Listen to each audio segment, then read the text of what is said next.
Hoy vamos a ver el A de lo que es el manejo del paciente politraumatizado, que es el manejo de la vía aérea y la ventilación.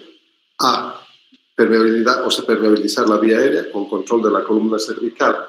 Es uno de los pasos más importantes en el manejo del paciente, porque entre tanto tú no tienes resuelto y estabilizada la vía aérea, puede ser la vía aérea superior o recurrir a una vía aérea definitiva. Ninguno de los siguientes pasos van a ser de utilidad. Por lo tanto, la prioridad número 1 es vía aérea permeable con control de la columna cervical. A la vía aérea permeable siempre se le agrega lo que es la ventilación. Uno puede tener, como en las imágenes, ¿están escuchando? ¿Están viendo? Sí, doctor. Sí, doctor. Y podemos tener pacientes así como el que tenemos acá, ¿no? Con un traumatismo facial, pérdida de las piezas dentarias, sangrados, hematomas, equimosis periorbitarias que nos vayan a dificultar lo que es la permeabilidad de la vía aérea superior. Entonces, es en estas circunstancias donde se pone a prueba al médico para ver el algoritmo de toma de decisiones, la oportunidad de tomar las decisiones en relación a si vas a hacer solamente las maniobras básicas para despejar la vía aérea superior o tener el criterio ya de, después de 2 segundos de observar al paciente, pensar en una vía aérea definitiva. ¿Qué es vía aérea definitiva? Es un tubo endotraqueal que va a utilizar un balón por debajo de las cuerdas vocales y debe estar conectado a un sistema de ventilación, además de estar asegurado. 0, porque te tienes que presentar y dar la respuesta. O sea, tu respuesta perfecta quedó 0. Otro. Doctor, Tatiana Sanabria, es un tubo endotraqueal con un balón debajo de las cuerdas vocales, conectado a un sistema de ventilación y asistido de oxigenación y fijado a la cara del paciente. Ya, el balón tiene que estar inflado. 8, un varón.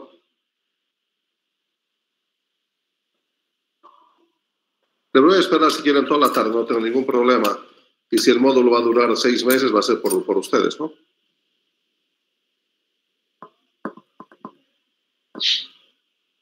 Me voy a tomar un café, entre tanto se animan a contestar.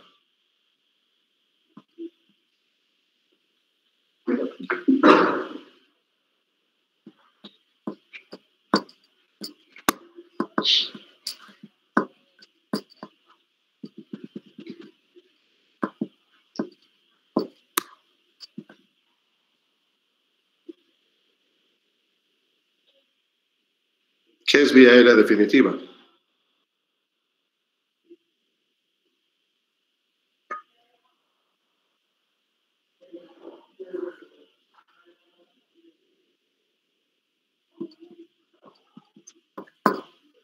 ¿Y así pretenden salir médicos jóvenes? Bueno, vamos a esperar todo el tiempo que sea necesario. ¿Qué es vía aérea definitiva?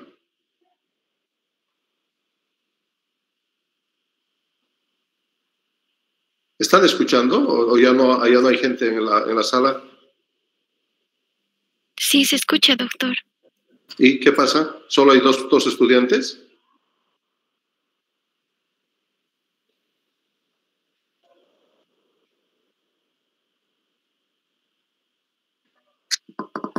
Qué vergüenza.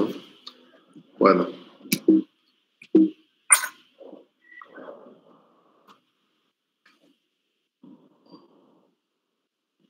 Vamos a leer las diapositivas. La prevención de la hipoxemia requiere de una vía aérea protegida, libre de obstrucción y de una adecuada ventilación. Esto tiene prioridad sobre el manejo de todas las otras condiciones. El escenario es un motociclista de 34 años de edad que pierde el control y colisiona contra una valla. Evidente trauma facial, sin casco, huele a alcohol, está beligerante en la escena, ahora no se comunica y su oximetría de pulso es 85. ¿Hay algo que les llame la atención de acá, además de la imagen?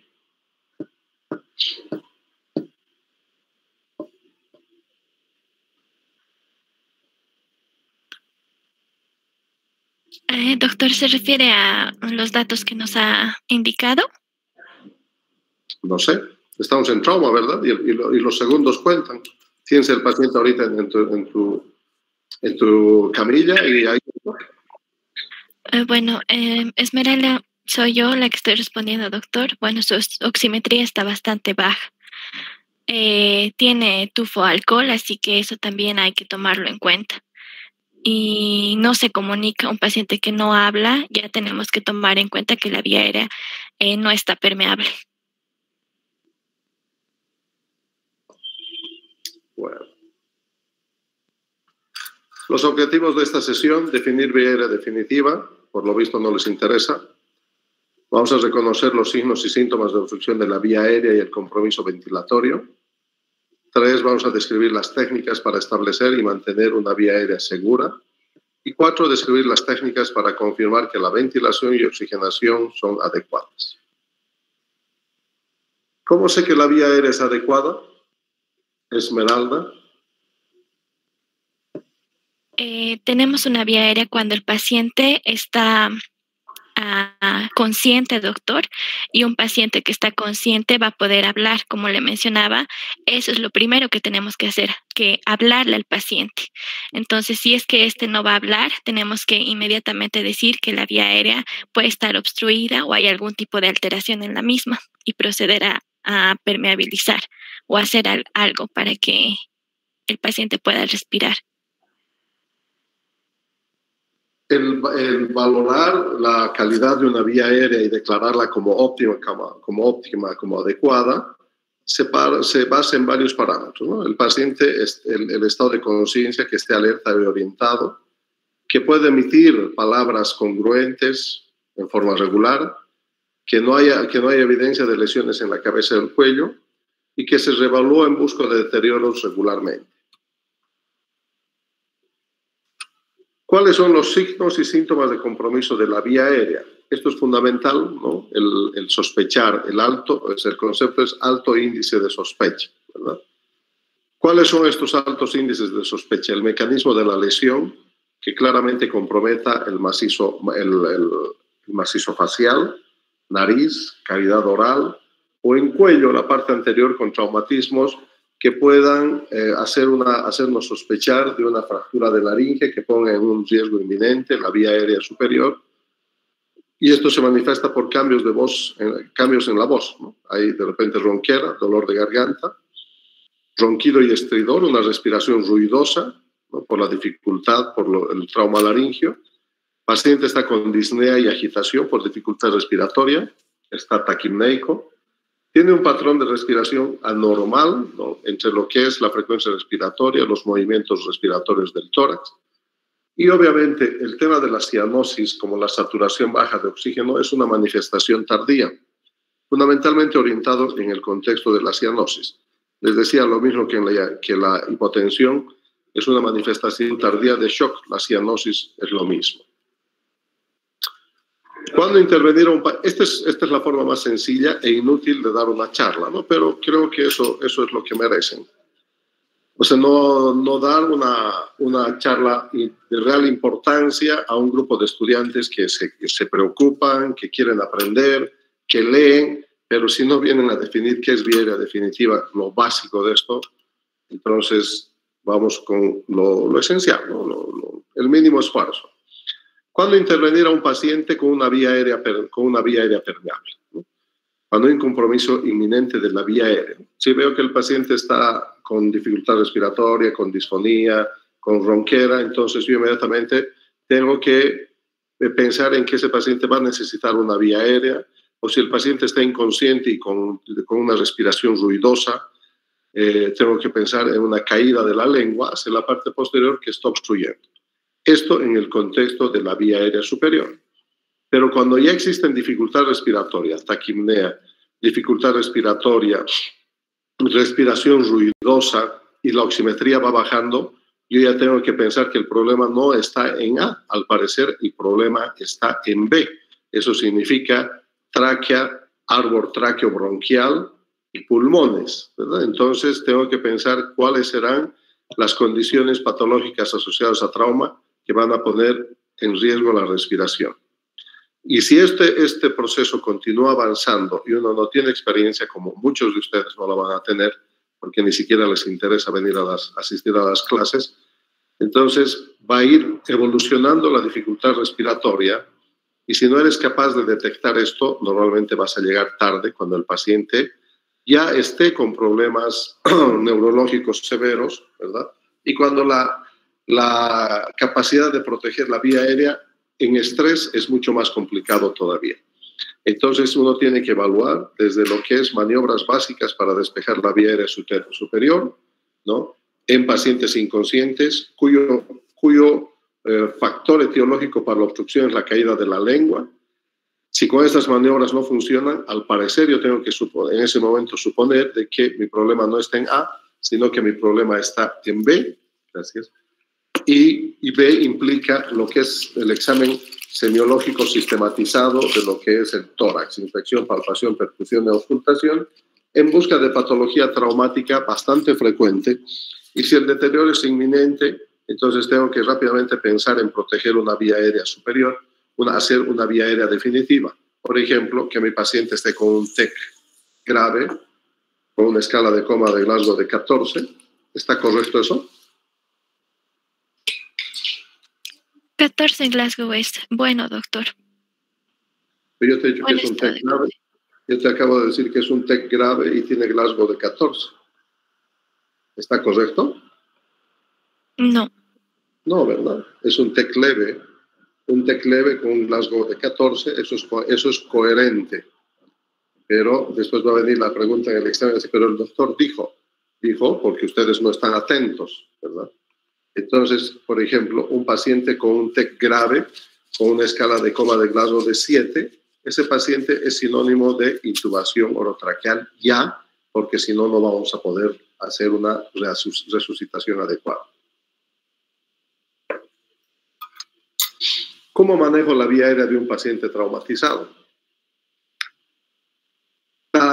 El lenguaje común de lo que es el programa ATLS te enseña a sistematizar el manejo. Dentro del contexto de lo que es el constructivismo, te enseña a pensar desde lo más básico en los 3 elementos centrales, ¿verdad? El saber hacer y el saber hacer bien. Entonces, es importante saber de que existen factores muy básicos que obstruyen la vía aérea superior y por lo tanto también habrán maniobras básicas para despejar la vía aérea superior y también habrán accesorios básicos para mantener despejada la vía aérea superior, ¿verdad? Pero ya cuando el problema es mayor y estamos pensando en una vía aérea definitiva, obviamente ya estamos pensando de que ese paciente va a necesitar un tubo, y ahí viene el concepto de lo que es vía aérea definitiva. Tiene 4 partes el concepto. Un tubo en la tráquea, por donde sea, por la nariz, por la boca o por el cuello directo. La cuestión es que haya un tubo en la tráquea. Con un balón inflado, el segundo componente. Esto es como en la escuela, en el kindergarten diría. Con un balón inflado por debajo de las cuerdas vocales. ¿Para qué sirve el balón? Para sellar, para evitar fugas del oxígeno. Listo. Tercer componente, conectado a un sistema de ventilación, de oxigenación. Un ambú, una máquina de ventilar y todo este sistema fijado a la cara del paciente para asegurar y evitar que se desplace. Eso es vía aérea definitiva, ¿verdad? Y cuando nosotros necesitemos una vía aérea definitiva, seguramente nuestra primera opción en el 98% de los casos va a ser una intubación orotraqueal. Si no puedo, hay algunos factores que me impiden hacer la intubación orotraqueal, pensaré en una intubación nasotraqueal. Y sin ninguna de estas 2 opciones, esto es sistematizado y es en cuestión de segundos. Y si ninguna de estas 2 opciones están permitidas porque la pirámide nasal está aplastada, como en la imagen hay una gran deformidad del macizo facial, No voy a hacer intentos vanos de querer intubar porque hay pérdida total de las referencias anatómicas. Entonces, ¿qué voy a hacer ahí? Me voy a ir a hacer una cricotiroidotomía por punción, primero. Y ahí claramente viene, ¿verdad?, un anuncio asociado a la aguja, que supuestamente es capaz de hacerlo en pleno vuelo de avión y con un lapicero. Eso es para la película. En la vida real es un poco más difícil. Una cánula de lapicero es imposible que pueda perforar la piel. Entonces, con la agujita, con el borde cortante de la aguja, si no tienes un bisturí, se hace el corte en la piel y se punciona en la membrana cricotiroidea, de inicio en un ángulo de 90 grados. Y una vez que hemos atravesado la membrana, basculamos, angulamos la aguja en dirección caudal, retiramos el mandril metálico y desplazamos la aguja dentro del lumen traqueal e inflamos literalmente. No es correcto el término en esto, ¿no?, pero es como inflar al paciente, porque yo puedo suministrarle la cantidad de oxígeno que fuera necesario, y el grave problema es que el paciente no tiene la mecánica suficiente ni el espacio suficiente para expulsar el CO2, ¿verdad?, por un hoyito tan pequeño. ¿Qué va a condicionar? Que se vaya acumulando los niveles de CO2, ¿verdad? Y por lo tanto va a llegar un momento en que los niveles de CO2 por encima de 45 van a provocar una depresión del centro respiratorio y muera. O sea, le salvaste la vida por 10 minutos, pero después el paciente se murió porque no completaste tu tratamiento. Después de colocar la aguja automáticamente se activa y sale un anuncio. Y dice, gracias por salvarme la vida. Ahora tienes 10 a 20 minutos para completar tu trabajo. Y el completar el trabajo implica cricotiroidotomía quirúrgica y cánula traqueal. Entonces, esa es la secuencia el ejercicio que uno tiene que hacer. Desde maniobras básicas no te puedes saltar nunca. Si el paciente está taquipnéico consciente, le voy a hacer vía aérea definitiva. Ese no es un razonamiento correcto. Entonces, siempre partimos con oxígeno suplementario, técnicas básicas, dispositivos básicos. Mira, ahí está vía aérea definitiva, tubo endotraqueal. Muchas veces nos vamos a encontrar con vías aéreas difíciles, como quienes, pacientes con micrognatia, macroglosia, deformidades faciales traumáticas, pacientes con una barba exuberante donde no puedes aplicar la mascarilla de oxigenación. Entonces, es importante estar atento ante una vía aérea difícil e inesperada, y también hay que saber diferenciar y predecir cuál va a ser una vía aérea difícil. Esta es una mascarilla de adultos, la conexión a oxígeno, y esta es la bolsa de recirculación, ahora muy requerida por los niveles altos de oxígeno que requieren los pacientes COVID. Entonces, ¿qué se dice? Colóquele oxígeno suplementario mediante una mascarilla conectada a un sistema que tenga una mascarilla que tenga bolsa de recirculación, 10 a 15 litros por minuto. Póngale 12 litros por minuto. ¿Para qué sirve la bolsa? Se llena de oxígeno, es un reservorio adicional de oxígeno para elevar la fracción inspirada de oxígeno. Con este sistema de una bolsa de recirculación, ¿cuánto es la concentración de oxígeno en el medio ambiente?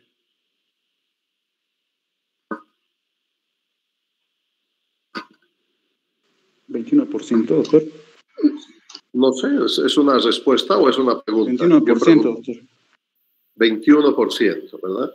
Entonces, con el oxígeno a 12 a 15 litros y una bolsa de recirculación, podemos llegar hasta un 65 a 70% de fracción inspirada de oxígeno. O sea, es fantástico.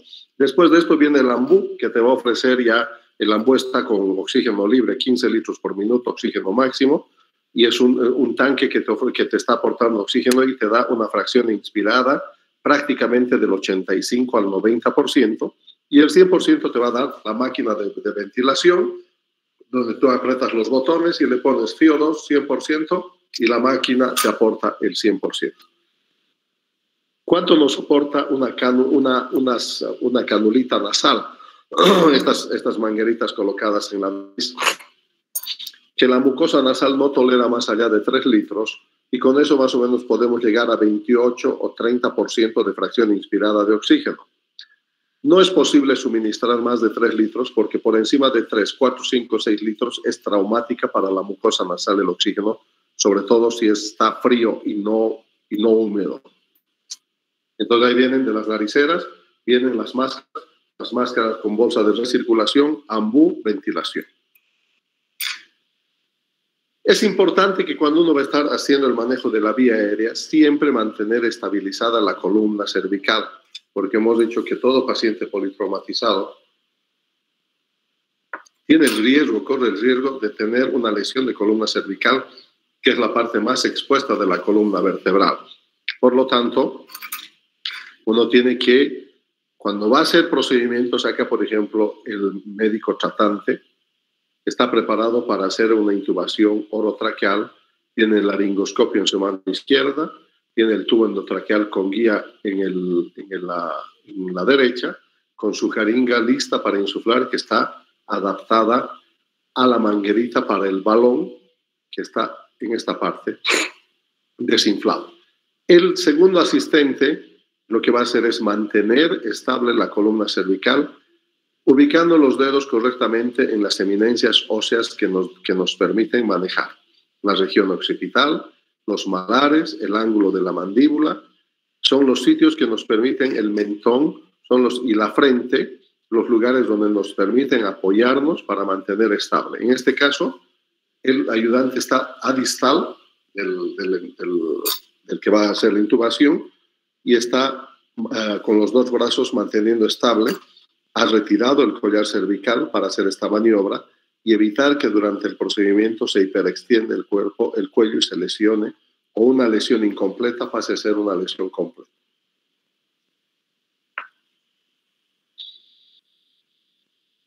Cuando llega el paciente y está inconsciente, ¿verdad? Nos dicen, sí, mecanismo de lesión, accidente en motocicleta, viernes, aliento alcohólico. Estaba en el sitio peleador, un poco por el efecto del alcohol, pero también puede ser por hipoxia. Y en el trayecto empezó como a dormirse y a roncar, ¿verdad? Entonces, es que vía aérea definitiva, ¿no? En este caso, primero vamos a hacer, llega al servicio de emergencia con collar cervical, se retira, se mantiene estabilizada y vamos a hacer las maniobras básicas, no se olviden. O sea, es una secuencia lógica que te enseña la CLS, maniobras básicas a maniobras avanzadas. Y las 2 maniobras básicas para despejar la vía aérea superior y hacer que la lengua que está caída se desplace hacia adelante son la elevación del mentón, y este es el lenguaje común, ¿verdad? O sea, no, si le pones otra nomenclatura no sirve. Elevación del mentón, con la mano hábil, apoyo en la frente, el ayudante fija el cuello y con 2 de mis dedos, e incluso haciendo la maniobra de la tijera, yo puedo elevar el mentón e introducir mi pulgar incluso en la cavidad oral con el riesgo de que me muerda si es que convulsiona, para elevar el mentón. Con esta maniobra hago que la lengua se desplace hacia adelante y el paciente respire mejor. Elevación del mentón. La segunda maniobra, levantamiento de la mandíbula o levantamiento mandibular. En esta posición, en general, yo estoy también acefálico del paciente, por detrás de la cabeza, podríamos decir, y apoyando en las eminencias óseas que hemos hablado, ¿no? En este caso estamos apoyando en lo que es el ángulo de la mandíbula, los 3 dedos de la mano derecha, el 4º dedo está en la rama horizontal del mandibular y con los pulgares estoy desplazando el maxilar inferior. Con esta maniobra de levantamiento mandibular hago lo mismo. Desplazo la lengua caída hacia la parte anterior y tengo despejada la vía aérea superior. Entonces, ¿cómo era el esquema? En A, después de detectar el problema, ¿qué venía?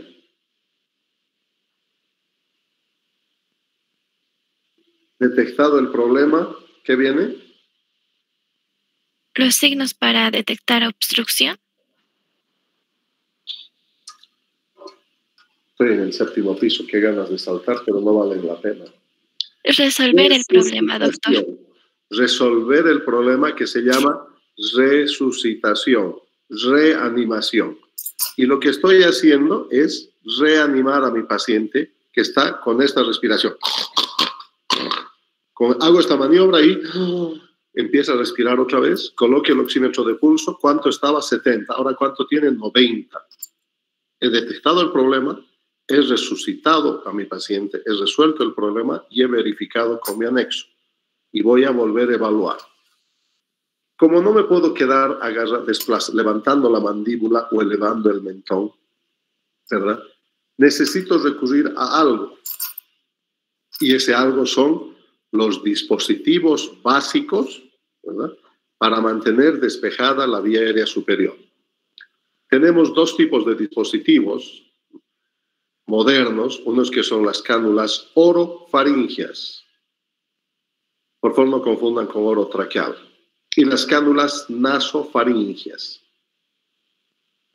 Este es un material de silicona semirrígido que va a quedar entre los dientes del paciente y la convexidad se va a acomodar a la concavidad a la convexidad de la lengua, y una vez que esté desplazada, entonces va a mantener. Los colores vienen en relación al tamaño que requiera para el paciente, ¿verdad? Uno que tiene una boca grande, una mediana o una pequeña, estos son los 3 colores del adulto. Y la cánula nasofaringe es un hule flexible que va a introducirse por las cánulas, por las fosas nasales. Por lo tanto, son definitivamente más blandos que las orofaringias porque van a ir empujando los cornetes y obviamente en más de una ocasión se van a echar los cornetes y va a sangrar bastante. Por lo tanto, tenemos, para mantener despejada la vía aérea superior, en la mayor parte de los casos, cánula orofaringia. ¿Cuándo voy a utilizar una cánula nasofaringia? Cuando mi paciente esté inconsciente. Perdón. ¿Cuándo voy a utilizar una cánula orofaringia? Cuando mi paciente esté inconsciente, ¿verdad? No tiene reflejo nauseoso, entonces va a poder tolerar, porque es fácil, ¿no? Si ustedes ahora con sus dedos limpios sin alcohol meten su dedo hasta por detrás de la lengua, con seguridad que les va a venir el reflejo nauseoso y van a vomitar. Entonces es el mismo fenómeno al querer introducir una cánula orofaringia en el paciente que está deprimido de conciencia, pero se defiende todavía, ¿no? Hace ciertos movimientos y no les gusta que le metan nada a la boca. Entonces, el requisito sine qua non para cánula orofaringia es el paciente que esté inconsciente. Si tengo un paciente que está todavía beligerante, que se mueve, que no se deja tocar y que protesta, entonces este paciente sí es candidato a colocar una cánula nasofaringia porque nos permite, porque es mejor tolerado, ¿no?, que una cánula orofaringia produce mínimo reflejo nauseoso. Es importante esto anotar y ver que no existan fracturas a nivel facial que nos dificulten la introducción y que se mantengan en su lugar estos accesorios básicos. He colocado una cánula orofaringia, ¿verdad? La saturación de 75 apenas ha subido a 80. Ojo, esto me dice, creo que el problema no es A, porque es resuelto A y el paciente no mejora, ¿verdad? Entonces el problema está en B, ¿no? Trauma torácico, neumotórax a tensión, neumotórax masivo, tórax inestable, alguna contusión que está provocando problemas, o de repente es un traumatismo encefalocraneano que todavía no lo he detectado porque no me han contado bien el mecanismo de lesión. Entonces, ¿cómo voy a yo predecir una vía aérea potencialmente difícil bajo esas circunstancias? Trauma y deformidad maxilofacial. Hay que estar muy atentos en relación a lo que es las características y amplitud de la apertura bucal. Malformaciones congénitas como mentones muy pequeñitos que se llaman micrognatias, macroglosias, y tener en cuenta mucho el tema de la barba, el cuello corto y grueso al estilo Tyson, o sea, es bien difícil intubar en estos casos, la micrognatia o el retroceso de la mandíbula, y un problema muy frecuente que le salvas la vida al accidentado, al politraumatizado, y te mete juicio porque le volaste los dientes. Sus dientes de conejo de adelante, que son los que más problemas dan, pero obviamente en trauma te dicen, no puedes romper, no puedes apoyarte en un diente, tanto así que las cabezas de simulación para intubación del adulto tienen, y del niño traen sensores. Traen sensores en los dientes, traen sensores en la lengua. O sea que cuando tú con la pala tocas el diente, ¡pip!, alumbra un punto menos y automáticamente vas perdiendo puntaje hasta que te inhabilita. Entonces hay que tener mucho cuidado con esto, porque podrían ser los únicos dientes que te quedaban, ¿verdad? Y tener la mnemotecnia del limón o el lemon, lesiones, lo que es los signos de las distancias entre la membrana cricotiroidea y el mentón, todos estos detalles. Y estar uno preparado para el manejo de la vía aérea y preguntarse siempre, ¿esta es una vía aérea difícil? Evalúas el cuello e inmediatamente dices, aparentemente este caso no es complejo, es un cuello largo, un mentón normal, fosas nasales normales, no hay deformidades, y lo mismo que en este otro caso, ¿verdad? Pero me va a facilitar mucho el retirar el collar cervical y pedir al segundo asistente que me mantenga estable, y tengo que soltar todos los medios de fijación para poder hacer la intubación. Y ahí tienen el concepto de lo que es vía aérea definitiva. Las 4 partes. Un tubo colocado obviamente cuando estamos hablando de estos tubos de silicona que tienen balones de baja presión. Los tubos antiguos de goma o de caucho tenían balones balones demasiado duros que en 2-3 días ya provocaban lesiones de la mucosa traqueal, y la tráquea solo se irriga y sobrevive gracias a la irrigación muy escasa que llega a través de la mucosa. Y si se lesiona la mucosa por el balón, produce una isquemia concéntrica, porque el balón es concéntrico, es circunferencial. Produce una isquemia y se llama traqueomalacia. Se estrecha la tráquea y va a tener dificultades. O sea, le causaste más daño del que tenía. Un tubo colocado en la tráquea con el balón inflado debajo de las cuerdas vocales. El tubo conectado a un dispositivo de ventilación asistida con oxígeno y la vía aérea asegurada en el lugar con cinta adhesiva. Puede ser cinta adhesiva o sistemas oficiales de fijación de tubos orotraqueales o nasotraqueales, son unos sistemas que se adaptan a las prominencias faciales y vienen con fijadores de telita hacia la parte lateral. Es caro, $10 cada dispositivo, y es desechable, por lo tanto es más económico hacer con tela adhesiva. Cuando la vía aérea definitiva está relativamente fácil, ¿no?, que en trauma se puede dar mitad y mitad, entonces nuestro camino principal siempre va a ser la intubación orotraqueal. Si el paciente está inconsciente grave y no me da tiempo para intubar, se lo intuba in vivo, sin relajantes, sin sedantes. Hay que ser ágil, una buena intubación. El paciente está inconsciente, te ha quedado grave, no te pelea, no estás relajado si está duro, y la mano izquierda tiene que ser muy fuerte para poder elevar la región, la pala, el mango del laringoscopio, con la pala introducida en el surco glosoepiglótico, y elevar sin raspar los dientes hacia arriba, y ahí se aprecia o aparece el orificio glótico con las cuerdas vocales que pueden entreabrirse y cerrarse. Entonces uno ve este movimiento y con la mano derecha que ya está lista, introduce, fíjense, la mano derecha del asistente. Me llama la atención sin guantes, yo no intubaría nunca sin guantes, y está introduciendo el tubo en la glotis a través de las cuerdas vocales.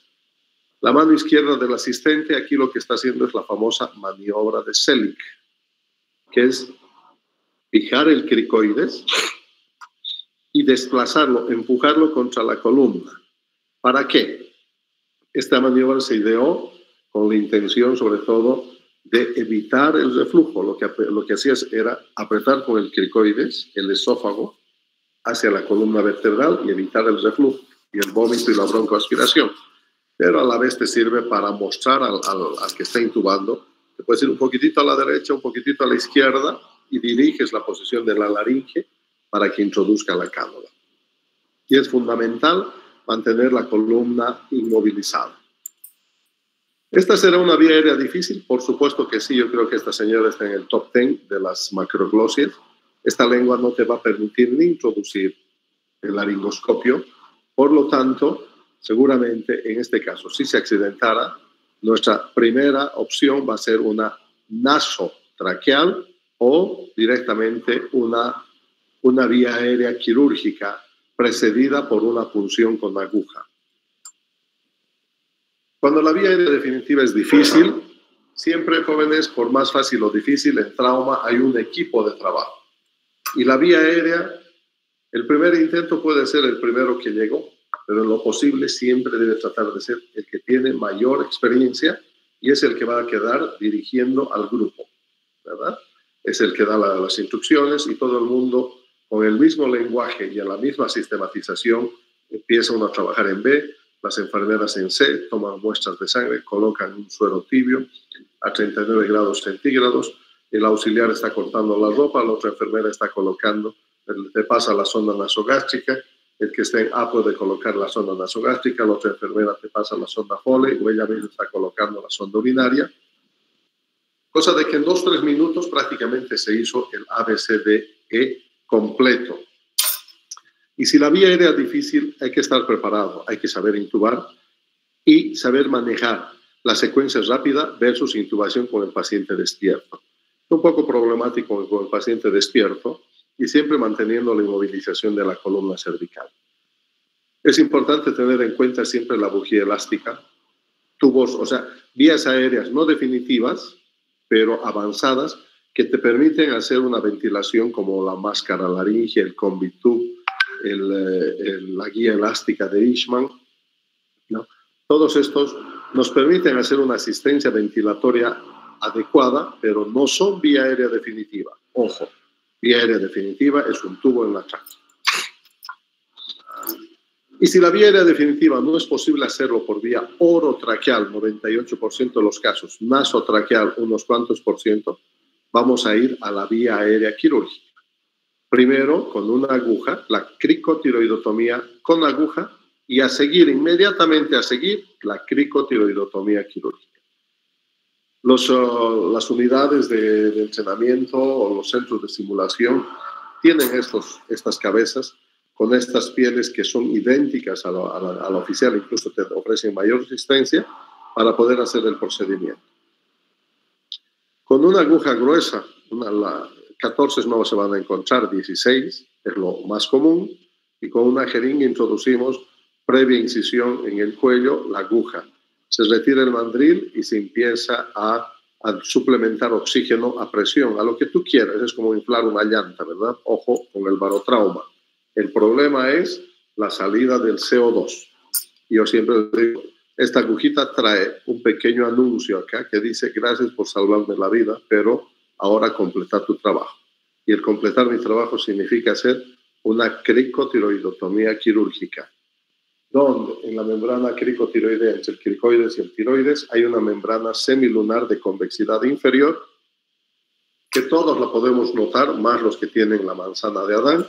Y en este sitio hago un pequeño corte, el previo que ya tenía con la aguja, puedo ampliar a los lados, incido la piel, el tejido celular, llego a cortar el músculo, el platisma o el músculo cutáneo del cuello, y en ese instante, teniendo todavía la agujita, introduzco una pinza y tac, llego inmediatamente a la tráquea. Eso se hace en 2-3 segundos. Con la pinza Kelly o mosquito abro en sentido transversal, vertical, dilato un poco, retiro la aguja y coloco mi cánula traqueal. ¿Cómo puedo saber ahora que este tubo está en el lugar correcto? Nos vamos a remitir a la pregunta a una intubación orotraqueal convencional normal. ¿Ya? Entonces, para esto, primero, la mnemotecnia del mes: mirar, escuchar, sentir. Y existen otros medios que, sumados uno con otro, te pueden dar cierto respaldo de que el tubo está en la tráquea.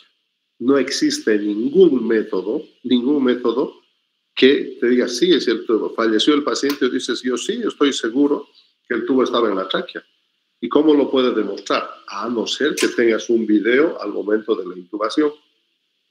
Porque sencillamente puede decir, pues usted dice que ha colocado en la tráquea y el experto dice que en el 2 al 7% de los casos el tubo se va al esófago y usted no se percató de eso y el paciente se murió por eso.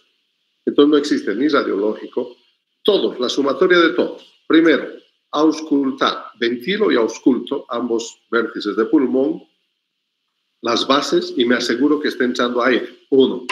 2. El oxímetro de pulso. Sube la saturación, 95, fantástico. Todo apunta al parecer que el tubo está bien puesto. Tercero, capnógrafo, la curva del capnógrafo, la eliminación del CO2, ¿verdad? Y el valor del CO2. 3, radiografía de columna cervical, los tubos son radiopacos. Me puede decir, sí, aquí está el tubo y está a 2 centímetros de la carina, ¿verdad? Entonces,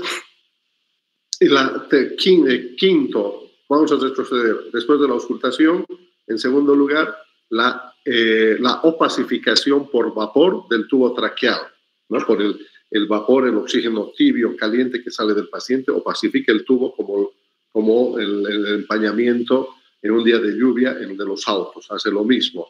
Entonces, quinto. Entonces, el sensor, el detector colorimétrico, sexto. Pero ninguno te dice en el 100%, ¿no? Y lo que es más confiable es que tú veas, al momento de hacer la laringoscopía, ver la glotis, las cuerdas vocales y haber introducido ahí. Y si tu sistema de intubación es moderno, tiene filmación, entonces tú puedes tener como respaldo. Ver el paso, mirar el tórax, auscultar, detector de CO2, oximetría de pulso, radiografía, todo lo que hemos hablado. Y este es el sensor colorimétrico que se llama, ¿no? Que va cambiando de color en la medida que va saliendo CO2, desde un café bajito a más intenso amarillo y morado, y este sensor está a la salida del tubo, entre el ambú y el tubo orotraqueal. Se llama sensor colorimétrico. Y llegamos al escenario. Hay muchas cosas más que hablar de la vía aérea.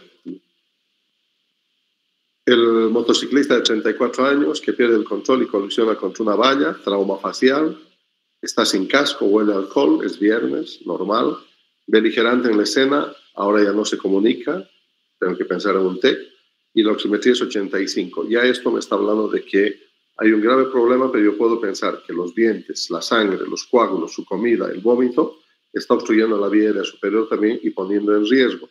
Por lo tanto, primero voy a aspirar, despejar, elevación del mentón o desplazamiento de la mandíbula, si está inconsciente, cánulo orofaringia, y empiezo a ventilar al paciente para ver si responde o no. 10 segundos, no necesito media hora. Si no hay mejoría en ese instante, inmediatamente tengo que pensar en hacer, ya de hecho, todo este trauma me está diciendo, señoritas, ya alisten rápidamente el laringoscopio porque este paciente va a ir a vía aérea definitiva. Nos quedan 6 minutos. Preguntas. Espera la señorita doctor, ¿en qué momento se tiene que quitar el collarín cervical? El momento para retirar el collar cervical es cuando ya ha sido evaluado y descartado una lesión de columna cervical, de columna vertebral cervical. Esto lo puede hacer un experto en trauma o el neurocirujano, ¿verdad? Entre tanto, si voy a intubar, saco el collarín y hay un segundo asistente que me está inmovilizando. Coloco el tubo orotraqueal, estoy ventilando y otra vez coloco mi collar cervical hasta descartar una lesión de la columna cervical. Y el experto es fácil, es sencillo, no necesitas ser neurocirujano para diagnosticar hematomas epidurales, subdurales, intraparenquimatosos, focos de contusión, y más fácil todavía para evaluar lesiones o compromiso neurológico de la columna, porque vemos más cosas que ellos. Si tengo una columna cervical álgida, dolorosa, ya es una columna en riesgo, mantengo mi movilización. Si tengo crepitación y deformidades óseas, mayor todavía. Y si hay déficit neurológico, el paciente está con paresia o plegias, mayor todavía la razón para mantener hasta descartar la lesión.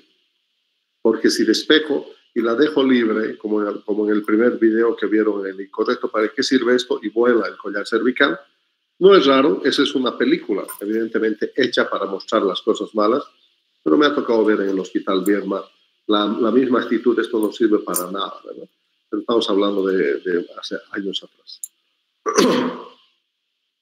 ¿Qué más? Ay, me chocó el micrófono. Doctor Tatiana Sanabria, ¿en qué caso se realiza una vía aérea definitiva asistida con medicamentos? La 9ª edición habla de intubación orotraqueal en secuencia rápida. Ese era el término. Ahora en la 10ª ha cambiado la intubación orotraqueal asistida por medicamentos. O sea, solamente es el título el que ha cambiado. Y obviamente el avance tecnológico y los medicamentos ha cambiado la secuencia, el uso y la rapidez. Ahora ya estamos hablando de relajantes musculares de acción corta, epomidato, estamos hablando de midazolam, estamos hablando de rocuronio y de pancuronio, estamos hablando de estos medicamentos nuevos que se metabolizan en segundos, ¿verdad? Por eso ahora se llama asistido con medicación, pero tienes que saber medicar, ¿no? En el adulto es relativamente fácil, en el niño es más fácil todavía, a pesar de que es kilopeso, pero tienes la cinta métrica de Brosselow en la sala de emergencia. Y si no la tienes, estás fregado porque no le vas a poder apuntar. En el adulto no es fácil. Las dosis las conocemos con bastante precisión porque los rangos son bastante amplios. En cambio, los niños, los rangos son milimétricos y te equivocas, vas a cometer iatrogenia. ¿Qué más?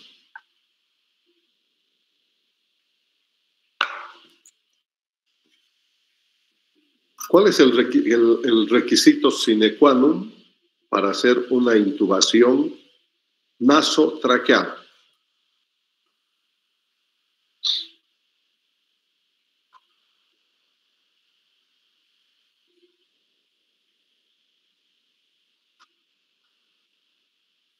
Esa es pregunta para el examen, ¿no? Se repite porque me interesa a mí que sepan, ¿no? Yo no hago preguntas de las letras chicas, pero aún así hay gente que no contesta. ¿Cuál es la condición para hacer una intubación nasotraqueal? ¿Cuál es el requisito? ¿Cuál es el requisito indispensable? No sé cómo más quieren que les pregunte. ¿Qué tiene que tener el paciente para poder hacer una intubación nasotraqueal? Que el paciente esté consciente, que, como mencionabas, esté moviendo, esté como que luchando, porque le va a molestar si es de otra vía. Entonces, esa sería la mejor forma de saber que... Van a haber 2 accidentados en ese momento cuando con un paciente consciente que pelea, intentes hacer intubación nasotraqueal. Te va a pegar.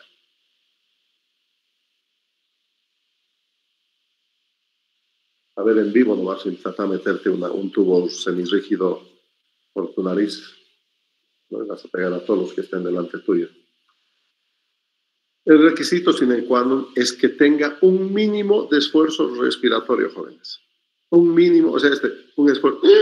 Eso, ¿no? Sus últimos, como le llaman los últimos aleteos. En el momento en que el paciente ya el tubo está colocado en la nariz, ya está en las proximidades de la glotis. Ya sabes por experiencia, ya has introducido el tubo, ya está próximo en centímetros también a la glotis. Estás aspirando y en el momento en que el paciente haga eso, significa que has abierto tu glotis, que el paciente abrió sus cuerdas y ahí empujas el tubo. Si entró a la tráquea, bien. Es miti a miti, es suerte. ¿Bien? Y si no entró a la tráquea, qué mala suerte. Perdiste la oportunidad sencillamente y tu paciente probablemente se muera, ¿verdad? Entonces, el requisito sine qua non para hacer una intubación nasotraqueal, uno que es una intubación a ciegas, es mucho de experiencia y fortuna y saber dirigir un poquitito el tubo en un ambiente absolutamente ciego, porque no hay laringoscopio, no hay nada, ¿verdad? Entonces, cuando el paciente ahí, empujas el tubo y rezas para entrar en la tráquea.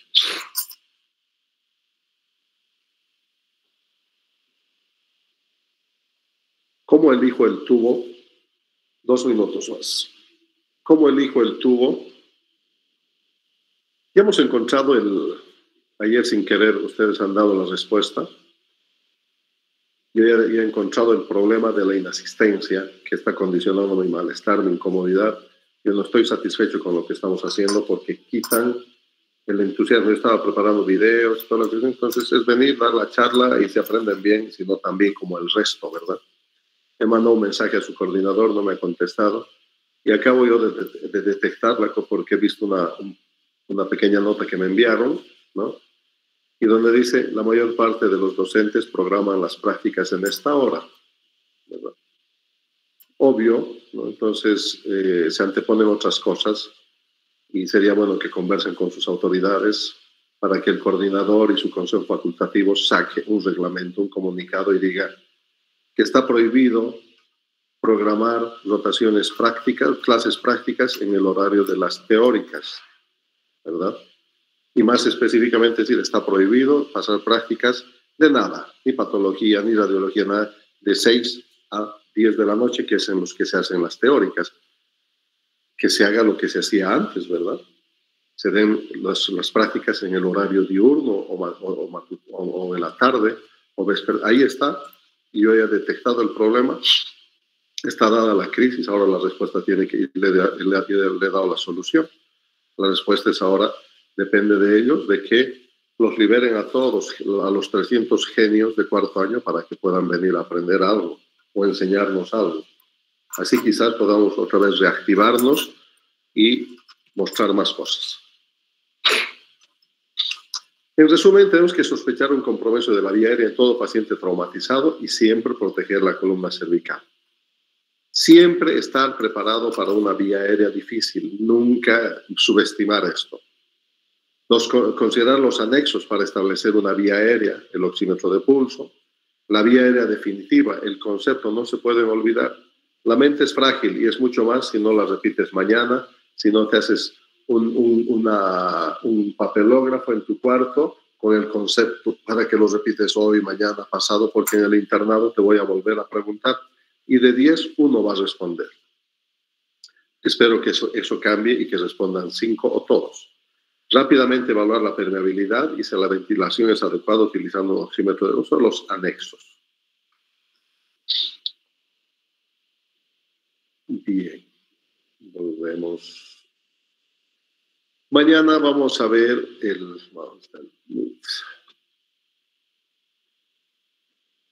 mañana toca estamos con 32. Pues esto es terriblemente motivante, ¿verdad? Lo más... dar una charla para el 10%. Lamentablemente todos los que llevan la reta son los que asisten, ¿verdad? Y el resto de los vagabundos están felices ahí. Y qué pena. Ojalá ya está detectado el problema más. Así que más allá de eso ya no se los puedo hacer más, ¿verdad? Ya hemos encontrado, ya les he dado la causa que está provocando toda esta inasistencia. Porque después vienen a cuestionar, ¿no? Es decir, la pregunta 4 de politraumatismo está mal planteada. Los inteligentes que no han asistido ni una vez a las clases teóricas, ¿verdad? Pero se dan el gusto de querer cuestionar una pregunta. Las preguntas son obtenidas de la base de datos del Colegio Americano de Cirujanos. Con trauma, ni pierdan el tiempo en cuestionarlas, porque son preguntas de distinto nivel de complejidad y bien planteadas. Mañana, el lunes. A este paso vamos a terminar rápido porque vamos a volar nomás, ¿no? Vamos a hablar de shock seguramente el lunes, 30 minutos. Y pues, el shock es importantísimo. Y vamos a tomar el capítulo de abdomen antes que tórax. Tórax es para una clase entera. Entonces el lunes hacemos 3 y 5 y tórax lo vamos a ir modificando de acuerdo a la necesidad nada más. Si tienen alguna sugerencia, alguna pregunta más, además de ir a aplazar clases prácticas. Doctor, disculpe, ¿habría la posibilidad de pasar clases a las 9 de la noche quizás para que no choque con ninguna práctica? No. Está bien, doctor. No, porque conmigo no se juega. ¿Ya? Yo le propuse eso a tu dirigente. Les dije, me encantaría. Yo interrumpo mi consulta privada por esto. Pero estoy acá mismo, estoy en el piso, así que estoy a 2 cuadras, pero mis pacientes están esperando, ¿verdad? No tengo que volar de acá para hacer después la clase práctica, con la práctica con los de rotación práctica, que es de 8 a 9. Y me dijeron de que no, que tenían sus horarios, que tenían que dar de lactar a sus hijos a partir de las 8, no sé cuánto. Me dijeron que no podía, bueno, le dije, bueno, listo. Así que yo me acomodé de 6 a 8. Así que ni pensar en cambiar. Yo no doy lugar, yo soy de una sola palabra.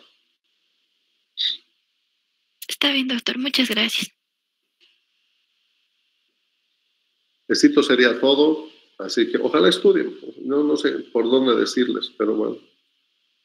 En vez de ver Netflix sábado y domingo, ya se han a tragar todas las películas del universo en un año.